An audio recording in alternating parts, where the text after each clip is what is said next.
네, 한 두어 주 전쯤에 우리 아이들 중에 하나가 학교에서 좀 큰 문제를 좀 일으켰던 적이 있습니다. 교우 관계 속에서 발생했던 문제였는데 이 문제가 자칫 좀 심각한 상황으로 발전할 수 있었던 상황이라서 굉장히 좀 신경을 많이 쓰고 마음고생을 좀 제가 아이도 그랬겠지만 저도 굉장히 좀 마음고생을 많이 했었는데, 이 관계의 문제인데 학생 간의 문제가 아니라 이게 부모님의 문제로 이제 번지다 보니까 관계의 문제다 보니까 저희 쪽에서 아무리 노력하고 아무리 좀 이렇게 좀 잘 하려고 해도 상대방에서 마음을 풀지 않으면 해결될 수가 없는 상황이었던 거예요. 그래서 상대방의 마음은 제가 어떻게 할 수가 없는 거잖아요. 상대방 부모님의 마음은. 어쩔 수 없이 하나님 앞에 막 이제 한 주간 내내 막 부르짖게 되는데, 먼저는 이 문제가 잘 원만하게 해결될 수 있도록 기도를 하고, 이제 기도를 하면서 우리 아이에 대해서 기도가 나오더라고요. 아이가 이제 성장해 가면서 많은 어떤 만남과 교우 관계가 형성이 될 텐데, 그 과정 속에서 사람들로 인한 상처를 좀 받지 않았으면 좋겠다라는 기도가 첫 번째는 나오고, 두 번째로는 이제 어떤 기도가 나오는가 하면, 여러분, 우리 사람은 그렇잖아요. 정을 주었다가도 돌아설 수 있고, 또 누군가의 가슴에 대못을 박을 수도 있고 배신할 수도 있는데, 근데 예수님은 어떻죠? 예수님은 결코 우리를 버리지도 않으시고 우리를 이용하지도 않으시고 우리에게 있어서 가장 좋은 친구 되시는 분이 바로 예수님이란 말이에요. 그래서 아이를 위해서 기도하는데 그런 기도가 절로 나오더라고요. 하나님, 우리 아이들이 자라면서 가장 좋은 친구 되신 예수님을 만나고 그 예수님과 동행하는 좀 삶을 살게 해달라고. 다른 어떤 교우 관계들도 중요하지만 그 전에 앞서 가장 좋은 친구 되신 예수님을 좀 만나게 해달라는 그런 기도가 너무 절절하게 나오는 거예요. 그런 기도를 하면서 이제 고민을 하게 되는 거죠. 그러면 과연 우리 아이들이 어떻게 이 예수님을 가장 좋은 친구로서 만나고 동행하게 할 수 있을까? 그게 고민이 되더라고요. 근데 이제 사실 우리 아이들에 대한 어떤 고민일 뿐만 아니라 그 고민이 우리 성도님들에게도 이제 생각이 되는 거예요. 어떻게 하면 우리 성도님들이 삶 속에서 예수 그리스도를 가장 좋은 친구로 만나고 동행하게 할 수 있을까? 이 보이지 않는 하나님, 나는 만나서 예수님과 동행하고 그 안에서 힘들고 어려울 때마다 이렇게 기도를 통해서 풀 수도 있고 하나님과의 관계를 맺을 수 있는데, 우리 아이들이 어떻게 보이지 않는 하나님을 보이는 하나님처럼 만나게 할 수 있을까가 숙제였던 거예요. 우리 성도님들한테 있어서도 마찬가지고. 그러다 제가 이제 책을 한 권, 예전에 읽었던 책을 다시 한번 펼쳐들게 되었는데, 헨리 블랙가비의 하나님을 경외하는 삶이라는 책이에요. 아마 좀 나이가 연배가 있으신 분들은 이 책은 한번 보셨던 적은 있으실 거예요. 굉장히 좀 오래된 책이긴 한데, 이 책이 세계 여러 나라 말로 번역이 되었을 뿐만 아니라 약 400만 부가 세계적으로 판매가 된 굉장한 베스트셀러였는데요. 이 책 속에 이제 이런 내용이 나오더라고요. 서문에 보면 이런 내용이 있는데요. 영생과 이 공부의 핵심은 당신이 하나님을 아는 것과 그가 보내신 예수님을 아는 것입니다. 하나님을 아는 것은 어떤 프로그램이나 방법을 통해 얻는 것이 아닙니다. 그것은 어떤 한 인격체와의 관계입니다. 그것은 하나님과 친밀한 사랑의 관계입니다. 라는 서문의 내용이 제 마음 가운데 확 와닿더라고요. 이 책을 보면서 이제 답을 이제 저는 발견을 한 거예요. 사실 제가 고민했던 건 뭔가 하면, 어떻게 하면 우리 성도님들이 살아계신 하나님을 만나고 예수 그리스도를 가장 좋은 친구로 만나고 동행할 수 있을까? 방법적인 측면이었단 말이에요. 어떻게 하면. 근데 이 책에 보면은 하나님을 아는 것은 어떤 프로그램이나 방법을 통해 얻는 것이 아니래요. 그것은 어떤 한 인격체와의 관계입니다. 그것은 하나님과 친밀한 사랑의 관계입니다. 저는 방법적인 측면으로 접근을 했는데 어떻게 하면 우리 아이들이 하나님을 만나게 할 수 있을까? 방법적인 측면을 고려를 했는데 이걸 보면서 책의 서문을 보면서 답을 발견한 거예요. 아, 그래. 하나님 살아계시고 우리 아이들의 삶 속에서도 저의 삶 속에서도 찾아오시고 저를 만나 주신 것처럼 우리 모두의 삶 속에서 지금도 살아 역사하시는데 그 살아 역사하시는 하나님을 경험하기만 하면 자연스럽게 하나님을 만나고 하나님을 알아가는 거지. 그러면서 이 아이의 삶 속에서 살아계시는 하나님을 바라볼 수 있도록 내가 그렇게 도와줘야겠다. 그렇게 생각하고 나니까 너무 쉬워지더라고요. 여러분, 영생은 하나님을 아는 것과 그가 보내신 예수님을 아는 것이라고 오늘 사도 요한은 말하고 있는데요.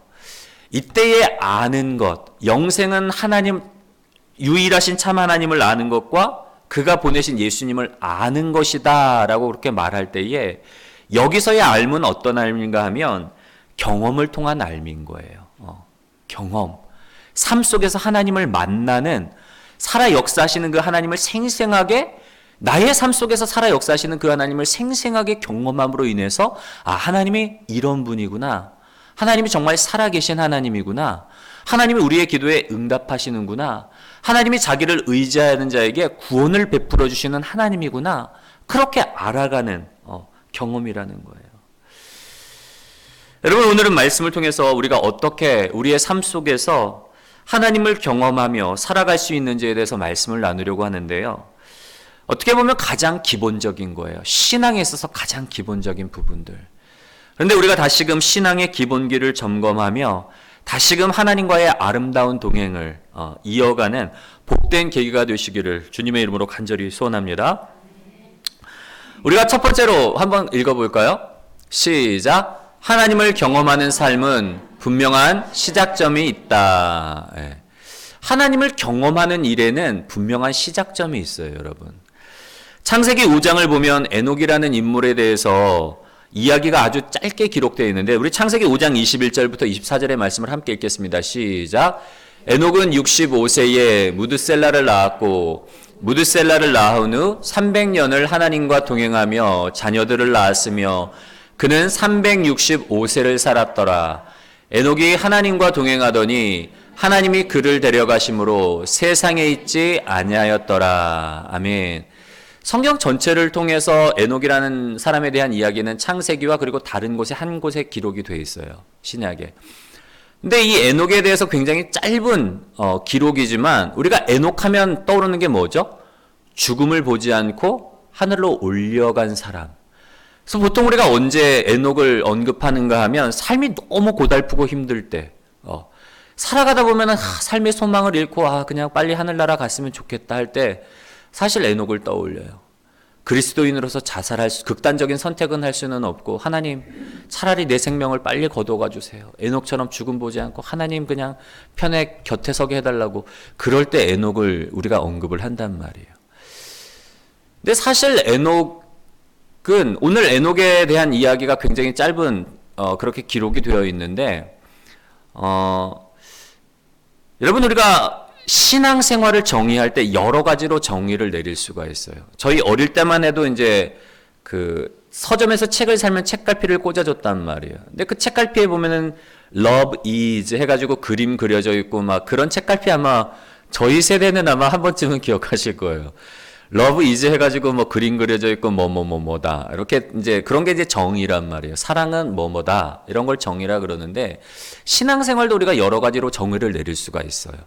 근데 오늘 창세기 5장의 말씀, 에녹의 이야기를 통해서 신앙생활을 정의한다면 뭐라고 정의를 할 수가 있는가 하면 저를 따라서 한번 고백해 보실까요? 신앙생활은 하나님과의 동행이다. 네. 신앙생활은 다른 게 아니라 하나님과 동행하는 게 신앙생활이에요. 여러분 우리가 동행한다는 것 단어를 아시잖아요. 함께 가는 거예요. 우리가 누군가와 동행하기 위해서는 반드시 먼저 선행되어야 될 게 있는데 이건 뭘까요, 여러분? 만남. 뭐라고요? 만남. 동행하기 위해서는 누군가를 만나야 돼요. 만나지 않으면 동행할 수가 없어요. 만나야지 비로소 함께 갈 수 있단 말이에요. 오늘 창세기 5장의 말씀은 에녹이 어떻게 하나님을 만났는지에 대한 기록이에요. 에녹이 어떻게 하나님을 만나고 300년 동안 어떻게 하나님과 동행하였으며 그 동행하는 기간 내내 하나님이 에녹이 너무 기쁜 거예요. 에녹이 너무 사랑스러운 거예요. 그래서 죽음도 보지 않고 급하게 울릴 정도로, 우리가 생각하면 365세는 굉장히 오래 산 나이지만 이 당시 평균 수명은 800살, 900살이란 말이에요. 그러면 365세는 청년의 때예요. 청년의 때 하나님의 에녹을 데려가신 건데, 그만큼 에녹이 하나님과 동행하면서 하나님과의 하나님의 에녹을 보면서 너무 기쁜 거예요. 그래서 에녹을 급하게 데려가신 건데, 근데 에녹이 어떻게 하나님을 만났는지에 대한 짧은 기록이 있어요. 에녹이 65세가 되던 해에 무두셀라를 낳고 그때부터 하나님과의 동행이 시작되었다고. 여러분, 성경은 에녹에 대해서 짧게 기록을 하다 보니까 자세한 어떤 이야기는 없어요. 근데 우리가 추측해 볼 수 있는 건 뭔가 하면, 무드셀라를 낳던 그 해에 하나님과의 동행이 시작됐다는 건 뭔가 하면, 아마도 무드셀라를 가졌을 때 에녹의 아내가 굉장히 위험한 상황이었던 것 같아요. 태아와 산모 모두 다 생명을 잃을 수 있는 그런 상황이 되면 어떻게 할까요, 여러분? 하나님을 찾을까요? 아니면 간절히 찾을까요? 간절히 찾을 수밖에 없는 거예요. 하나님, 지금 뱃속에 있는 아이가 죽게 생겼는데 이거 어떻게 하면 좋습니까? 하나님 제발 도와달라고 간절하게 부르질 수밖에 없는 거예요. 그때에 어때요? 하나님이 에녹을 만나주시는 거예요. 에녹이 그처럼 간절히 기도할 때에 산모와 아이가 건강하게 출산함으로 인해서 에녹이 비로소 하나님을 아는 거죠. 아, 하나님 정말 살아계시구나. 나의 기도에 응답하시는 분이구나. 그러면서 그때부터 동행이 시작되는 거예요. 여러분, 우리의 신앙을 돌아보면 에녹처럼 우리가 분명히 주님을 처음 만났던 때가 있어요. 내 힘으로는 도저히 해결할 수 없는 문제, 때로는 그 문제가 건강의 문제였을 수도 있고, 관계의 문제였을 수도 있고, 취업의 문제였을 수도 있고, 또 결혼의 문제였을 수도 있어요. 분명한 한 가지 사실은 뭔가 하면, 우리가 너무 절박할 때, 내 힘으로 해결할 수 없을 때 하나님께 부르짖을 때에 하나님이 우리를 만나 주셨다는 거예요. 우리가 하나님과의 만남을 통해서 다시 한번 새겨야 되는 건 뭔가 하면, 내가 하나님을 찾았기 때문에 내가 하나님을 발견한 게 아니라, 내가 하나님을 찾기 전에 누가 먼저 우리에게 다가오신 거예요? 하나님이, 예수님이 우리에게 먼저 다가오신 거예요. 삶의 문제들을 통해서, 고난을 통해서, 때로는 여러 가지 환경적인 어려움을 통해서 우리를 하나님 앞으로 이끄셨던 거예요. 여러분, 모세가 광야에서 아무런 소망 없이 하루하루를 그냥 살아갈 때에, 그냥 평범한 목자로서 양치기로 하루하루를 살아갈 때에 어느 날 광야에서 신기한 광경을 목격해요. 떨기나무에 불이 붙었는데 이게 사그라들지 않고 계속 불타고 있는 거예요. 보통 가시덤불에 불이 붙으면 확, 우리가 지푸라기에 불 붙으면 확 타오르고 그냥 사그라들잖아요. 덤불도 마찬가지란 말이에요. 분명히 불이 붙었으면 사그라들어야 되는데 불이 꺼지지 않고 계속해서 있는 거예요. 그 광경을 보고 신기해서 모세가 그 불 붙은 떨기나무 앞으로 가는데, 그곳에서 하나님이 모세를 부르신단 말이에요.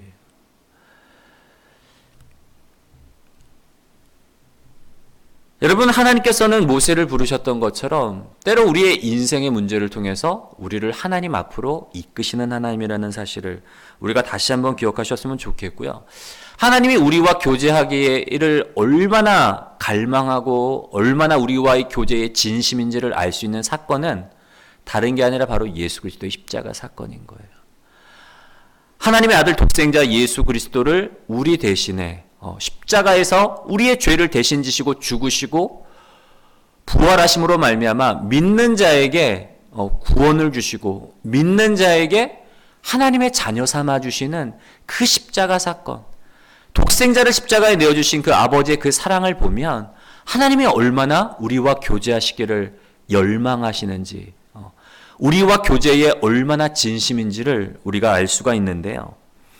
하나님은 우리와 교제하기를 그처럼 간절히 바라고 계시는데 우리에게 한 가지를 원하고 계세요. 그건 뭔가 하면 다른 것이 아니라 하나님이 우리를 향해서 하나님이 전심으로 자신의 독생자를 내어줄 정도로 그렇게 우리와 교제하시기를 열망하는 것처럼 우리 또한 하나님의 마음에 반응해서 전심으로 하나님 앞에 나아가기를 원하는 거예요. 전심으로. 여러분, 하나님은 날마다 우리를 교제의 자리로, 만남의 자리로 부르시는데 우리가 하나님의 마음에 반응해서 세상 것들에게 우리의 마음을 빼앗기는 것이 아니라 문제에 함몰되는 것이 아니라 문제를 통해서 하나님을 바라보고 전심으로 하나님께 나아갈 수 있는, 그래서 우리의 삶 속에서 살아 역사하시는 하나님을 생생하게 경험하시는 복된 저와 여러분들이 되시기를 주님의 이름으로 간절히 소원합니다. 두 번째로 우리가 한번 읽어볼까요? 시작. 하나님을 경험할 수 있는 이유는 지금도 일하고 계시기 때문이다. 네. 우리가 하나님을 경험할 수 있는 이유는 다른 것이 아니라 지금도 하나님은 우리의 삶 속에서 생생하게 일하고 계시기 때문에 그래요. 분명히 우리 각자가 하나님을 만났던 그 시작점이 경험이 있단 말이에요. 그런데 거기서 끝난 것이 아니라 지금 이 순간에도 우리는 매 순간순간 하나님을 만날 수가 있어요. 하나님을 경험할 수가 있어요. 왜 그런가 하면 하나님이 지금도 우리의 삶 가운데서 일하고 계시기 때문에. 제가 이제 좋아하는 말씀들 중에 한 구절이 있는데요. 여러 구절 중에 로마서 8장 28절 말씀을 되게 좋아하는데 우리 한번 읽어볼까요? 한글 성경으로 된 말씀을 한번 읽겠습니다. 시작.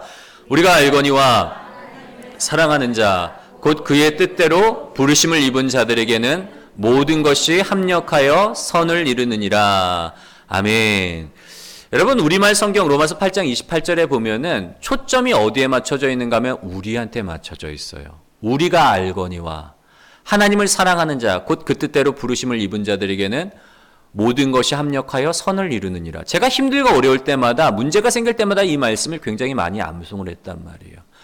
하나님이 분명히 하나님을 사랑하는 자 그 뜻대로 부르심을 입은 자들에게 모든 것이 합력하여 선을 이루겠다고 하셨으니까 화가 바뀌어서 복으로 인생 대역전에 반전을 주시는 하나님이라는 그 믿음으로 계속을 고백했던 말씀인데 우리말 성경에는 초점이 우리에게 맞춰져 있는 거예요.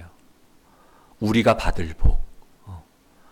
모든 것이 합력하여 선을 이루게 된다. 근데 영어 성경에 보면은 초점이 어디에 맞춰져 있는가 하면 하나님께 맞춰져 있는 거예요. And we know that in all things. that 이하를 아는데 in all things. 모든 일들 가운데서 누가 일한다고요? God works. 하나님이 일하신다는 거예요. 누구를 위해서? 뭐를 위해서? For the good of those who love him. 하나님을 사랑하는 사람들의 선을 위해서 하나님이 일하신다는 거예요. 그 사람들은 누군가 하면 하나님의 목적을 따라서 부름받은 사람들. 하나님의 계획하신 그 목적을 따라 부르신 사람들을 하나님이 사랑하는 그 사람들의 선을 위해서 하나님이 일하고 계신다는 거. 초점이 누구에게 맞춰져 있어요, 여러분? 일하시는 하나님께 맞춰져 있는 거예요.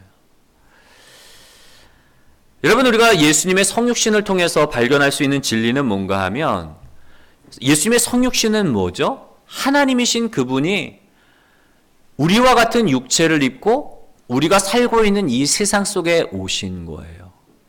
그리고 하나님이신 그분이 우리와 함께 우리가 살고 있는 이 공간에서 함께 먹고 함께 마시고 함께 호흡하면서 하나님 자신이신 예수님이 우리에게 하나님의 사랑과 하나님의 은혜를 나타내 주시는 사건이 바로 이 성육신의 사건인 거예요.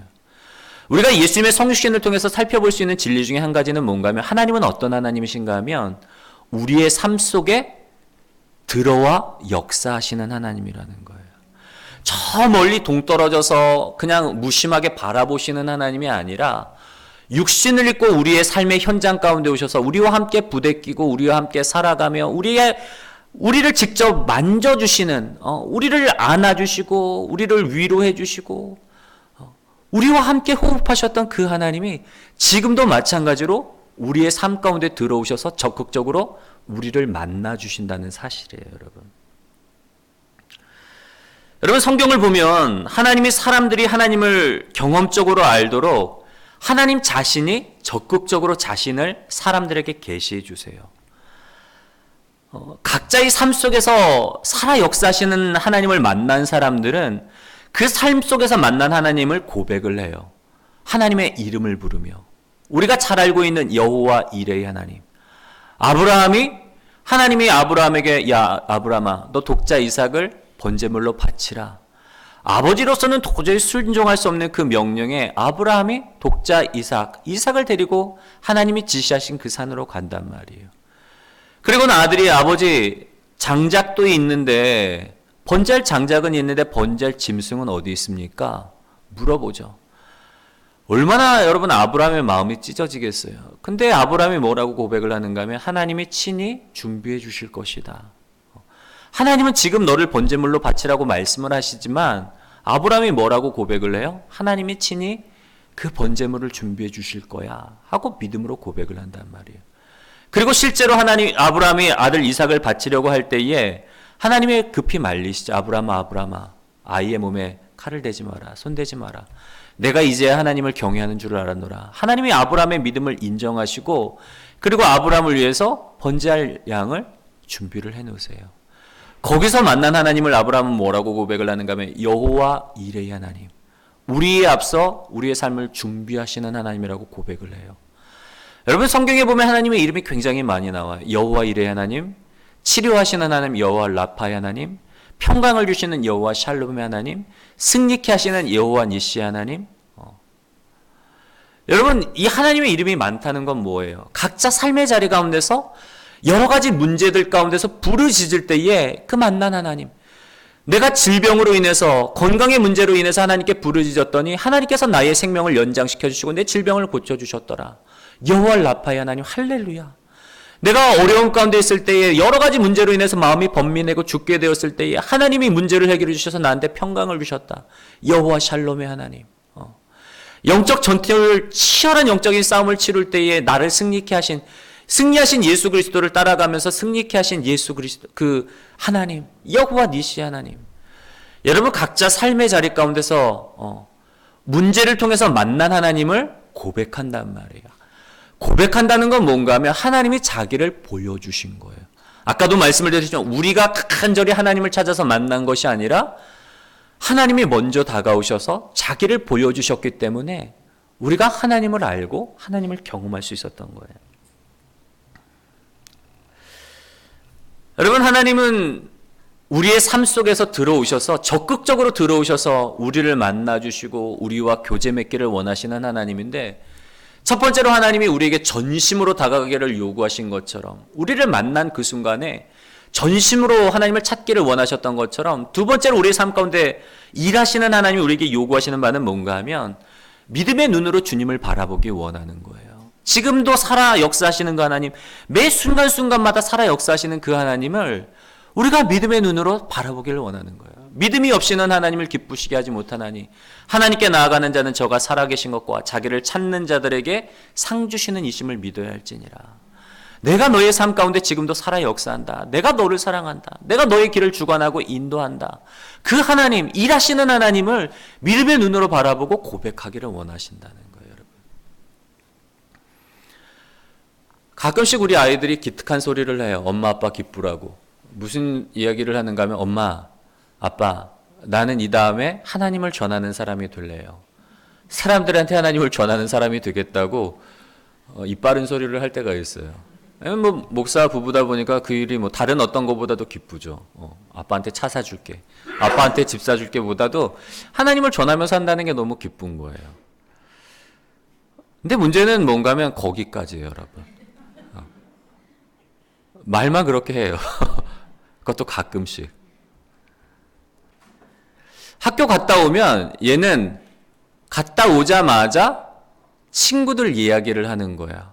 제잘제잘 돼요. 오늘 뭐 내 친구 누구랑 뭐뭐 했고, 뭐 베스트 프렌드 뭐 어떻게 하고, 뭐 좋았던 일, 때로는 막 서운했던 일들, 제잘제잘 막 친구 얘기만 하는 거예요. 여러분 하나님을 전하겠다는 아이가 학교 갔다 오면은 하나님 얘기는 안 하고 친구 얘기만 주구장창 얘기를 하는 거예요. 당연한 거예요. 왜냐하면 아직 10살, 뭐 11살짜리 아이다 보니까 하나님에 대한 경험이 없는 거예요. 만남이 없는 거예요. 얘의 삶의 현장에서는 누구를 만나요? 친구예요. 친구와 얼굴 맞대고 살을 부대끼며 살아가다 보니까 얘는 당연하게 친구 얘기만 할 수밖에 없는 거예요. 여러분, 어쩌면 우리의 신앙도 마찬가지인데요. 우리가 하나님을 믿노라, 하나님을 사랑하노라 하면서도 어쩌면 우리는 여전히 세상적인 이야기들만을 쏟아내며 놓고 그렇게 살아가요. 왜냐하면 우리의 삶 가운데 살아계신 하나님과의 경험이 없기 때문에, 만남이 없기 때문에. 분명한 한 가지 사실은 지금도 하나님 생생하게 살아 역사하고 계신데도 불구하고 우리가 그 살아 역사하시는 하나님을 바라보지 못하기 때문에 자꾸 세상적인 이야기들만 하는 거예요. 집값 오르는 얘기, 주식 이야기, 뭐 어디 투자하면 좋다더라, 뭐 학구는 어디가 좋다더라. 여러분, 하나님은 우리의 믿음이 자라기를 원하시는데요. 하나님은 우리가 하나님을 알아가기를 원해요. 왜냐하면 하나님은 우리가 하나님의 유일한 사랑의 대상인데 하나님이 우리에 대해서 여러분 얼마만큼 아시고 계실까요? 우리의 속 마음까지도 알고 계시고 우리의 머리털어 하늘까지도 다 세시고 계신 바 된대요. 너희의 앉고 일어섬을 아시며 내가 무슨 생각을 하는지 심지어 우리의 머리카락 개수까지도 다 세고 계시는 하나님이라니까 얼마나 우리를 살피시고 생각하시는 하나님인 거예요. 하나님이 우리를 그렇게 생각하시는 것처럼 우리 또한 하나님을 그렇게 알아가기를 원하신다는 거.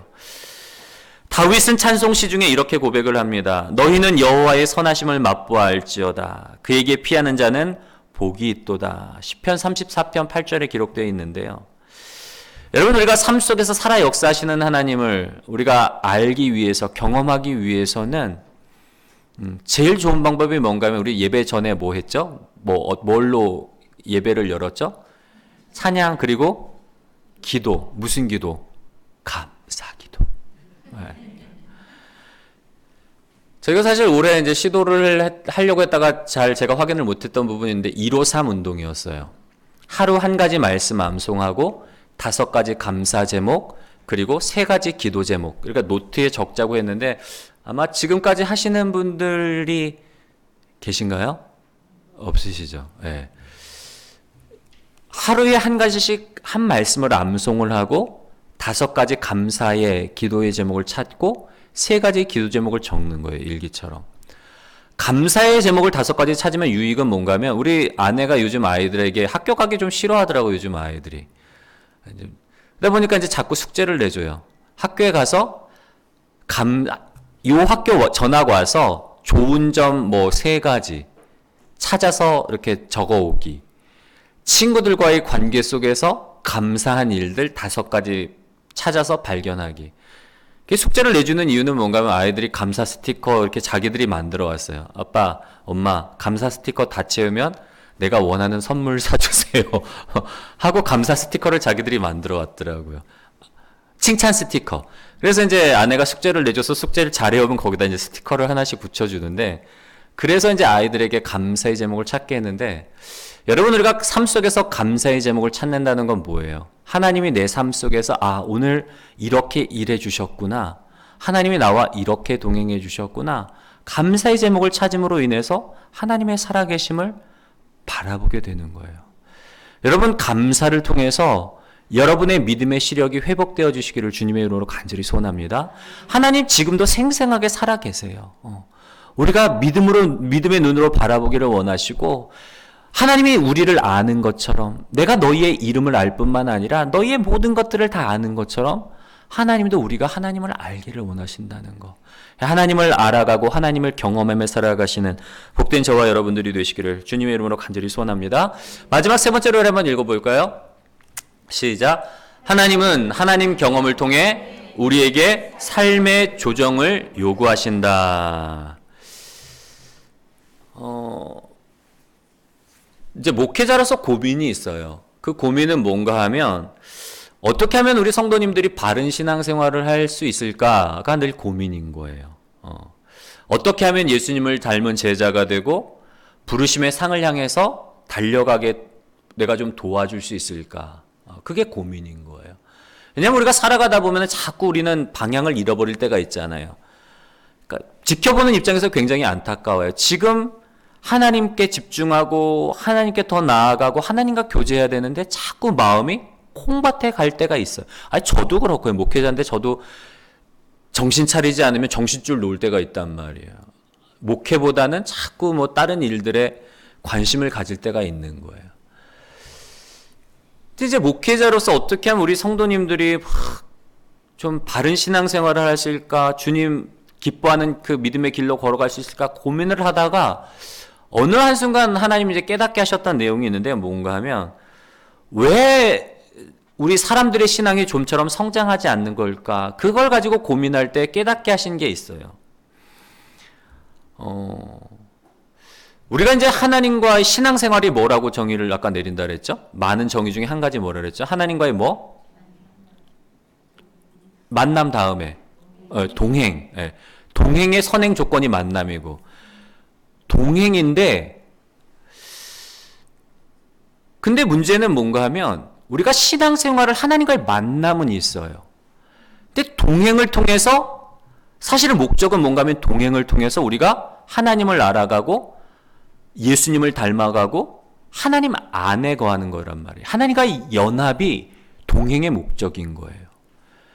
근데 문제는 뭔가 하면 왜 신앙생활이 성장하지 않는가 하면 만남은 있는데 동행이 아닌 평행인 거예요. 나는 하나님과 지금 동행한다고 생각을 하고 있어요. 근데 이게 동행하면서 점점 하나님과 만나고 연합을 이루어야 되는데 그게 아니라 하나님 따로 나 따로. 여러분 우리가 이제 평행선을 정의할 때 평행선의 정의는 뭔가 하면 서로 다른 두 선이 같은 방향으로 가고 있다 보니까 아무리 느려도 아무리 늘려도 결코 만날 수 없는 두 선을 가리켜서 그 상태를 가리켜서 평행하다라고 이야기를 해요. 아무리 느려도 결코 만날 수 없는 두 선. 그게 평행이란 말이에요.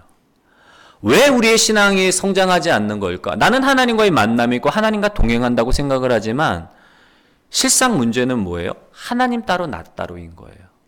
하나님의 뜻이 내 안에 이루어지도록 하나님의 내가 말씀대로 살아가지도 않고 그냥 내 뜻, 내 생각, 내가 가고 싶은 길로 가다 보니까 마이 웨이예요.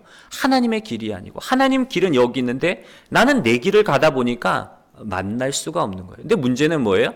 나는 하나님과 만나고 하나님과 동행하고 있다고 착각을 하니까 신앙의 성장이 없는 거예요. 그거 깨닫게 해주시더라고요. 여러분 우리가 삶 속에 살아 역사하시는 하나님을 경험하고 우리의 신앙이 성장하기 위해서는 두 가지가 필요한데 첫 번째는 뭔가 하면 하나님의 인도하심에 우리의 몸을 내어 맡겨야 돼요. 뭐가 중요하다고요? 첫 번째로 내 몸을 맡기는 것. 제가 최근에 우리 이제 권사님 중에 한 분이 이제 저의 건강을 굉장히 염려해 주셔서 이제 마사지를 좀 받게 배려를 해주셨는데 태어나서 저는 마사지라는 걸 처음 받아보는 거예요. 물론 이제 집에서 그냥 아내가 뭐 이렇게 해주는 마사지가 아니라 이제 경락 마사지, 진짜 이제 샵에 가서 마사지를 처음 받는데 처음 받고 왔는데 이제 좀 건강하라고 받은 건데 받고 와서는 죽는 줄 알았어요. 몸이 너무 아프더라고요. 뭐 감기 몸살 걸린 것처럼 온몸이 쑤시는데 너무 아프더라고요. 그래서 한번 생각을 해봤어요. 아니 내가 마사지를 몸이 풀어지고 좋으라고 받으러 가는데 왜 이렇게 몸이 아플까? 이거 두 번째도 가야 되나? 고민이 되더라고요. 근데 내 몸이 왜 이렇게 아플까? 이제 한참을 생각해 보니까 처음 마사지를 받는 거잖아요. 그러니까 긴장을 하는 거예요. 누가 내 몸에 이렇게 막 손을 대고 쭈물럭거리는 게 익숙하지 않으니까 힘이 잔뜩 들어가는 거예요. 만질 때마다 이게 좀 사실은 이완을 하고 이렇게 몸을 맡겨야지 이게 풀어지는데 막 잔뜩 긴장을 하고 있으니까 아프더라고요. 왜 딱딱하게 경직된 상태에서 막 풀으니까 이거 얼마나 아프겠어요. 그래서 아니 첫 번째 받고 나서 깨달음이 오고서 두 번째는 내가 좀 긴장하지 말아야지. 잘 안 되는 거예요. 근데 두 번, 세 번 받으면서 이제 점점 익숙해지고 이제 힘을 빼려고 하니까 이제는 조금 풀어지더라고요. 제가 이제 거기서도 또 놀라운 신앙의 진리를 발견했잖아요, 여러분. 여러분, 하나님께 우리의 몸을 맡기는 것도 마찬가지더라고요. 이게 쉽지가 않은 거예요. 왜냐하면 여전히 내 안에 내 뜻, 내 생각, 내 계획이 있다 보니까 사실 그걸 내려놔야지, 내 뜻을 내려놓고 하나님께 내 몸을 맡겨야지 이게 변화가 일어나는데, 이게 내려놓지를 않는 거예요. 자꾸 염려가 되는 거예요. 마치 소돔과 고모라에서 구원을 받았는데 미련으로 뒤를 돌아다본 롯의 아내처럼 자꾸 세상 일을 돌아보는 거예요. 염려하고. 그러니까 성장할 수가 없단 말이에요. 여러분, 하나님의 지금도 우리의 삶 가운데 살아 역사하실 때에 여러분 몸을 맡기시기를 바랍니다. 내려놓으셔야 돼요. 내 생각과 내 계획들을. 두 번째로, 우리가 삶 속에서 살아 역사하시는 하나님을 경험하면서 우리 신앙이 성장하기 위해서는 맡길 뿐만 아니라 뭐가 필요한가 하면, 뭐가 필요하다 그랬죠? 세 번째로, 하나님의 경험을 통해서 우리에게 뭘 요구하신다고요? 삶의 조정을 해야 돼요. 여러분, 라디오, 요즘에는 라디오 잘 안 들으시죠? 요즘에는 뭐 다 핸드폰으로 그냥 뭐 팟캐스트나 아니면 뭐 스포티파이나 뭐 이런 프로그램들 통해서 그냥 내가 원하는 음악을 듣다 보니까 라디오를 사실 잘 이용을 안 하실 텐데, 저는 이제 좀 오디오도 좋아하고 그러다 보니까 아날로그적인 감성이 있어서 저는 라디오 이렇게 채널 돌려서 맞춰서 들어요. 근데 라디오 이렇게 채널을 돌리다 보면 주파수가 안 맞으면 어떻게 되죠? 거리고 온갖 잡음들이 막 섞여, 여러 가지 채널들이, 여러 가지 방송국 채널들이 신호가, 시그널이 섞여가지고 막 이런 이상한 소리도 나고 그런단 말이에요. 근데 이 채널을 미세하게 잘 조정해서 딱 그 방송국 채널에 뭐 108.6MHz 뭐 국동방송 뭐 이런 식으로 딱 맞추면 어떻게 돼요? 선명한 음악이 나오는 거예요. 기분이 그렇게 좋을 수가 없어요. 잡음 하나 안 섞인 막 깨끗한 그 소리가 나오면 너무 신이 나요. 여러분, 우리가 하나님이 우리의 삶 가운데 일하고 계시고 하나님의 뜻을, 우리를 통해서 하나님의 뜻을 나타내기를 원하시는데, 우리가 하나님의 그 영광을 드러내는 도구가 되기를 원하신단 말이에요. 우리가 하나님께 내 몸을 맡기고 내 뜻을 포기하고 하나님의 뜻을 따라 살아갈 때에 일치하면 우리의 삶을 통해 하나님의 영광이 온전히 드러나고 우리의 삶 속에서 우리가 하나님의 그 생명을 풍성히 누리게 돼요. 요한복음의 말씀을 보면은 예수님이 오신 목적이, 도적의 온 목적은 도적질하고 죽이고 멸망시키는 거지만 인자가 온 것은 양으로 생명을 얻게 하고 더 풍성히 얻게 하려는 것이라 예수님이 분명히 말씀하신단 말이에요. 우리가 생명하면 지금 가지고 있는 생명만을 생각해요. 단수로. 생명을 얻었지. 구원받았지. 근데 예수님은 뭐예요? 생명을 얻을 뿐만 아니라 더 풍성히 얻게 하려 함이라. 여러분, 이 말은 뭔가 하면 그 생명은 뭐예요? 하나님 안에 거하는 거예요. 영생은 유일하신 참 하나님과 예수 그리스도를 아는 것이니라. 진정한 생명은 하나님 안에서 우리가 누린단 말이에요. 하나님 안에서 그 크신 하나님을 안에 있으면 우리가 하나님을 경험하고 하나님을 누리게 되는데, 하나님과 주파수를 잘 맞추면, 조정을 하게 되면 비로소 온전한 그 생명들을 누릴 수가 있는 거예요. 여러분, 이제 말씀을 마치겠는데요. 우리가 삶을 살아갈 때에 근근히 살아가는 인생이 아니라 정말 복의 근원되기를 원합니다. 열방의 어떤 축복의 통로가 되는, 열방이 나로 말미암아 복을 받는 하나님의 그 생명을 우리가 누림으로 말미암아, 풍성히 누림으로 말미암아 하나님께 영광 돌릴 뿐만 아니라 우리 자신의 삶 가운데서도 그 은혜가 넘쳐나서 내 주변의 모든 사람들이 복을 받고 하나님을 알아가고 하나님을 경험하는 그런 축복의 통로들이 되시기를 주님의 이름으로 간절히 소원합니다.